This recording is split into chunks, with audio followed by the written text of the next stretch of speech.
እቤዣችኋለሁ።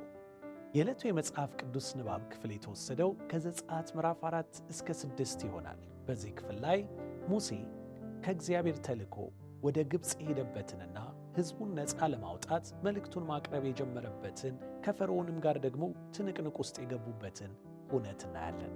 ታዲያ በዚህ ክፍል የምናየው እቤዣችኋለሁ የሚለውን ሐሳብ ይሆናል። እስራኤላውያን ከግብፅ ቀንበር ነፃ ያወጡበት ታሪክ እግዚአብሔር ሰብአዊ ዘርን ከኃጢአት ባርነት የዋጀበትን ታላቁን የማዳን ሥራ የሚያመለክት ሆኖ እናገኘዋለን።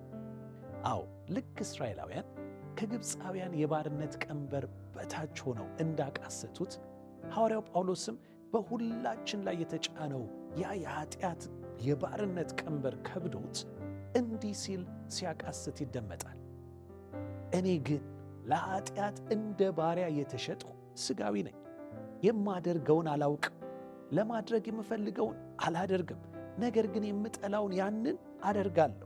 ይህ ምን አይነት ጎስቋላ ሰው ነኝ ይላል። ከዚህ ለሞት ከተሰጠ ሰውነት ማን ሊያድነኝ ይችላል ብሎም ይጠይቃል። ይህ ጩኸት ዛሬም የብዙዎቻችን ጩኸት ነው። ለዚህ የኃጢአት ባርነት ሊዋጀን ደግሞ የሚችለው እኔ እግዚአብሔር ነኝ ያለው አምላክ ብቻ ነው። እርሱም እንዲህ ይለናል፣ እኔ እግዚአብሔር ነኝ፣ በተዘረጋች ክንድና በታላቅ ፍርድ ቤዣችኋለሁ፣ የራሴ ሕዝብ አደርጋችኋለሁ፣ እኔ አምላክ ሆናችኋለሁ። ዘጸአት 6:6 እና 7። አዎ እቤዣችኋለሁ። የመጀመሪያው መቤዠት የሚለው ቃል ዋጋ ከፍሎ አንድን ሰው ከባርነት ነፃ ማውጣትን ያመለክታል። ከኃጢአት ባርነት ዋጋ ከፍሎ ነፃ ያወጣን ደግሞ እግዚአብሔር ነው። ቀጥሎ ደግሞ የራሴ ሕዝብ አደርጋችኋለሁ ይላል። አምላካችን ሲቤዠን ደግሞ የራሱ ሊያደርገን ነው። የልጅነትን ክብር ሊያወርሰን ነው።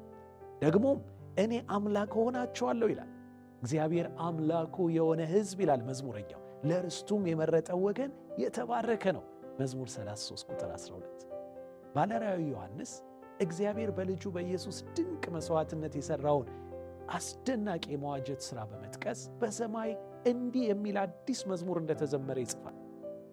በደምህ ከነገድ፣ ከቋንቋ፣ ከወገን ሁሉ፣ ከአሕዛብ ሁሉ ሰዎችን ለእግዚአብሔር ዋጅተሃል፣ ለአምላካችንም መንግሥትና ካህናት አድርገሃቸዋል፣ እነርሱም በምድር ላይ ይነግሣሉ ይላል ራእይ ምዕራፍ 5 ቁጥር 9ና 10።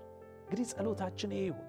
አባት ሆይ ከኃጢአት ባርነት የተቤዠህንና የራስህ ሕዝብ ልታደርገን ሕይወትን አሳልፈ የሰጠን አምላክ መሆንህን በማስተዋል በማዳንህ ደስ እንዲለን በሰጠህን ነፃነት ደግሞ አንተን እያከበርን እንድንኖር በጸጋህ እርዳን። አሜን።